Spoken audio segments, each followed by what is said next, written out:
le JT de vuedailleurs.com. Merci d'être avec nous. Actualité développée pendant ce journal consacré à l'actualité qui est sur le site de Cédric Le Boussy, le site fondé et dirigé par Cédric Le Boussy, sur lequel vous pouvez retrouver les dernières informations, des billets d'humeur ou encore des décryptages. On commence tout de suite avec l'actualité internationale et l'opposant gabonais Pascal Ouyougou qui a été libéré le 11 février dernier, l'un des hommes forts de l'opposition gabonaise qui a passé 4 ans en détention préventive pour avoir été parmi les hommes de tête d'une marche ayant suivi un meeting du challenger d'Ali Bongo à la présidentielle de 2016. Il avait donc été accusé en 2017 de complot contre l'autorité de l'État, instigation aux actes et manœuvres de nature à provoquer des troubles contre l'autorité de l'État et attroupement non armé sur la voie publique ayant troublé la tranquillité publique. Voilà pour cette information. Vous pouvez évidemment retrouver plus de détails dans cet article sur vuedailleurs.com. À suivre dans un instant, l'actualité en France.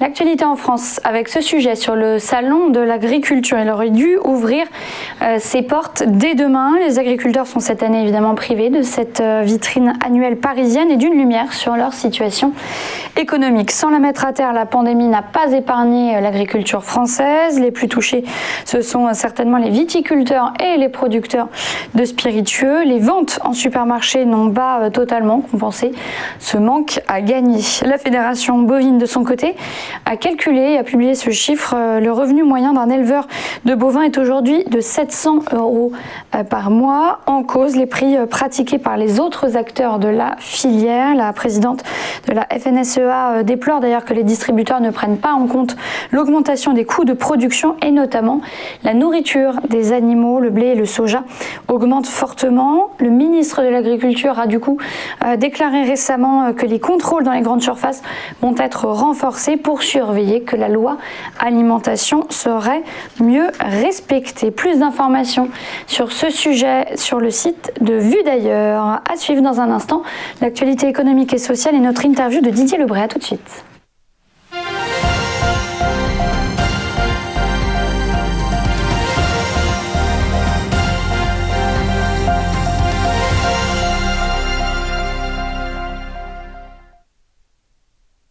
L'actualité économique et sociale, nous recevons aujourd'hui en direct Didier Lebray. Bonjour. Bonjour. Êtes diplomate, président du Club 2022 des idées et des hommes. Notre sujet aujourd'hui, c'est la gauche française. Vous avez vous-même porté les couleurs socialistes en 2016. Mais avant ça, si vous le voulez bien, revenons sur les déclarations de la ministre de l'Enseignement supérieur et cette fameuse guerre contre l'islamo-gauchisme dont on parle beaucoup dans les médias ces derniers jours. Selon elle, selon Frédérique Vidal, il gangrène l'université et la société. Est-ce que vous approuvez ces propos ? Moi, je pense que l'essentiel, c'est de se battre pour que l'université reste un lieu de transmission des savoirs, d'ouverture, de développement de l'esprit critique de nos jeunes, des étudiants, et pas un lieu d'anathème, pas un lieu où on empêche les points de vue opposés. Donc je pense que très majoritairement, l'université, c'est cela, c'est un lieu d'expression libre des savoirs. Mais il y a un risque, je pense, et ça signifie pas que je partage pleinement la position de la ministre, mais je pense qu'il y a un risque aujourd'hui de s'aligner sur une culture qui n'est pas la nôtre, qui est une culture de l'anathème, qui est une culture qui consiste c'est la fameuse cancel culture, qui consiste à empêcher toute forme d'expression qui n'est pas conforme à votre sensibilité, et je pense que c'est un danger. En revanche, là où l'intervention de la ministre me paraît particulièrement maladroite, c'est qu'aujourd'hui la priorité pour les étudiants, c'est d'abord et avant tout de savoir s'ils vont pouvoir continuer à étudier et dans quelles conditions. L'islamo-gauchisme, pour reprendre ces termes, est-il l'ennemi de la gauche que vous défendez ? Est-ce que c'est une réalité ? Je ne sais pas exactement ce qu'on entend par islamo-gauchisme. Je partage le point de vue de beaucoup d'universitaires qui considèrent que ça n'est pas un concept scientifiquement démontré. Je pense qu'il y a une une partie de la gauche peut-être qui, par réflexe aussi, qui est sain, qui est celui de prendre, je dirais spontanément, la défense de ceux qui apparaissent les moins en position de se défendre, les plus fragiles, les plus opprimés, qui donc peut considérer à juste titre qu'une partie de notre population d'origine maghrébine, donc par construction, on peut imaginer qu'il puisse être musulman, ce qui ne va pas du tout de soi d'ailleurs, nécessite plus d'attention pour l'intégrer, pour lui faire toute sa place, pour lui permettre de trouver des lieux d'expression, de représentation, et donc soit plus sensible, je dirais, à la positions qui paraissent hostiles à cette population. Donc dans ce sens, il y a une partie de la gauche qui, oui, a développé une sensibilité. Est-ce que ça fait de cette gauche-là des fervents défenseurs de l'islamisme? Je ne crois pas. En revanche, effectivement, elle exprime. Alors après, il y a aussi des causes qui sont des étendards. Je veux dire, la cause palestinienne fait que pour certains, voilà, il y a des positions qui vont être prises, qui vont être parfois peut-être extrêmes. Mais je ne crois pas que ce soit un concept qui soit extrêmement pertinent. Aujourd'hui, la France fait face à une crise dans laquelle les pouvoirs en place sont fortement impliqués. Mais comment la gauche, elle, peut-elle répondre à cette crise économique et sociale que nous traversons ? Je crois que c'est une opportunité extraordinaire pour ceux qui veulent faire de la politique et réhabiliter la politique au sens premier du terme, c'est-à-dire agir sur le réel et pas seulement le subir. Le subir, c'est ce qu'on fait depuis trop longtemps. C'est-à-dire qu'on a une politique de gestionnaire. On part avec des paramètres dont on pense qu'ils sont inamovibles. Aujourd'hui, l'intérêt du Covid, c'est de nous avoir montré que rien n'est inamovible et que la rationalité même d'une politique, c'est d'être capable de réviser ces paramètres. Or aujourd'hui, quels sont les bons paramètres pour reprendre les choses là où elles doivent être prises? C'est qu'il faut se fixer des objectifs qui soient ambitieux. Et les objectifs ambitieux, on les connaît aujourd'hui. C'est changer radicalement notre façon de consommer, de produire, de se déplacer, de se lier les uns aux autres. C'est aussi une chose que le Covid nous a appris. On est des êtres éminemment sociaux. Quand on est séparés les uns des autres, on souffre. Il y a énormément de souffrance dans notre pays. Donc, on voit bien que ce système productiviste qui fait qu'aujourd'hui, on a une alimentation qui est pas saine, qui fait que les paysans se suicident, qui fait que on est dans une logique où on produit plus que ce dont on a besoin, qu'on jette énormément. Tout ça, ce sont des choses qu'on se déplace à tort et à travers. Tout ça, aujourd'hui, on a une chance, je dirais, inouïe de revisiter l'ensemble des paramètres. D'ailleurs, c'est en partie ce qu'avaient essayé de faire les citoyens tirés au sort dans le cadre de la Convention citoyenne pour le climat. Ils s'étaient posé exactement les bonnes questions. Comment est-ce qu'on peut faire pour à la fois dépasser ce mur écologique auquel on fait face aujourd'hui et qui nous dit très clairement qu'on peut pas continuer à massacrer impunément la nature, on peut pas impunément considérer que la nature nous est étrangère et qu'on peut l'instrumentaliser comme on a essayé d'instrumentaliser le vivant, de faire des animaux, des composantes d'une approche extrêmement industrielle du vivant.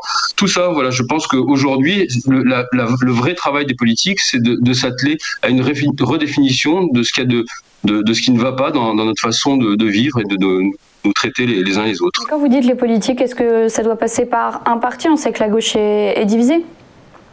La gauche a, je dirais historiquement, toujours été le parti qui a été le plus à l'écoute de ce qui fait bouger les sociétés. Qu'est-ce qui fait bouger les sociétés? C'est le sentiment soit d'injustice, soit qu'on fait collectivement fausse route ensemble. Quand on a vécu très longtemps sous des régimes qui étaient des monarchies absolutistes, de droit divin, il y a un moment, une grande partie de nos compatriotes ont senti qu'il y avait quelque chose qui n'allait pas, que toute une population ne pouvait pas être ramenée au rang de serfs ou de sujets inférieurs. De la même façon, quand on a vécu dans une période où les grands empires se taillaient la part du lion dans la répartition des richesses, il y a eu aussi un grand mouvement de révolte contre et la gauche historiquement a porté ces mouvements qui sont des mouvements tout simplement d'émancipation, des mouvements qui vous rendent plus libre, qui vous rendent plus heureux, plus à même de... Quel est le vrai défi ? Qui peut le porter ? Est-ce que c'est le Parti socialiste ? Est-ce que c'est l'extrême droite ? C'est la gauche dans son ensemble. Aujourd'hui, on sait que la gauche a un électorat qui est pas immense, qui doit faire entre 30 et 40%, donc qui paraît minoritaire aujourd'hui au sein de notre pays. Donc c'est une raison supplémentaire pour que la gauche soit unie dès le premier tour dans toutes ses composantes écologiques, sociales. Et elle peut. François Mitterrand. L'élection présidentielle, c'est encore possible selon vous ? C'est possible, oui, je pense que c'est possible. Je pense que les individus qui aujourd'hui portent la gauche sont capables de dépassement, sont capables de s'entendre et de présenter le candidat qui aura le plus de chances de s'imposer, d'être figuré au deuxième tour. Oui, j'y crois. Est-ce que vous pensez à quelqu'un en particulier qui se détache ?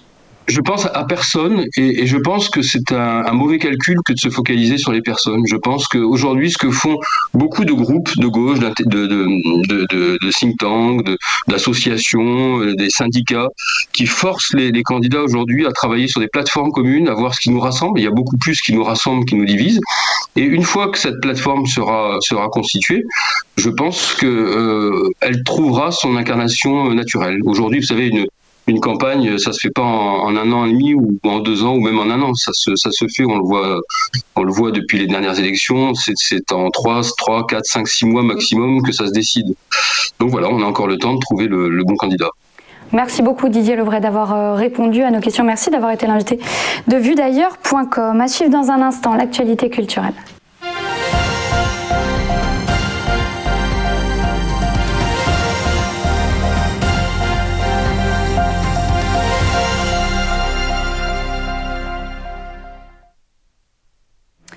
L'actualité culturelle et ce focus sur les enterrements écologiques dont vous parle vuedailleurs.com.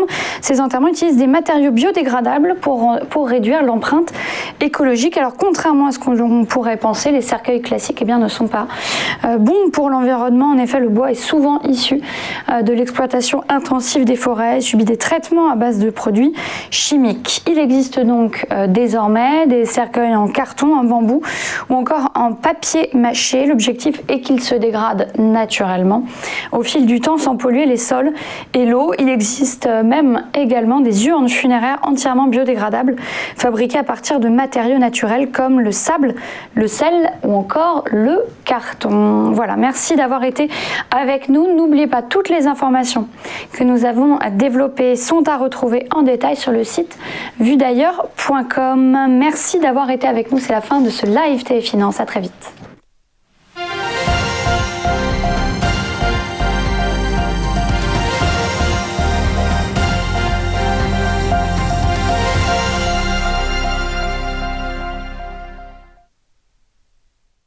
Bonjour à tous et bienvenue dans notre émission Entreprise et Innovation, votre rendez-vous innovation, développement économique et enjeux du digital sur TV Finance. Tous les jours, TV Finance met en lumière une société, un projet, des hommes et des femmes qui font l'entreprise d'aujourd'hui et de demain dans un monde en perpétuelle évolution. Pour y participer, contactez-nous sur tvfinance.fr.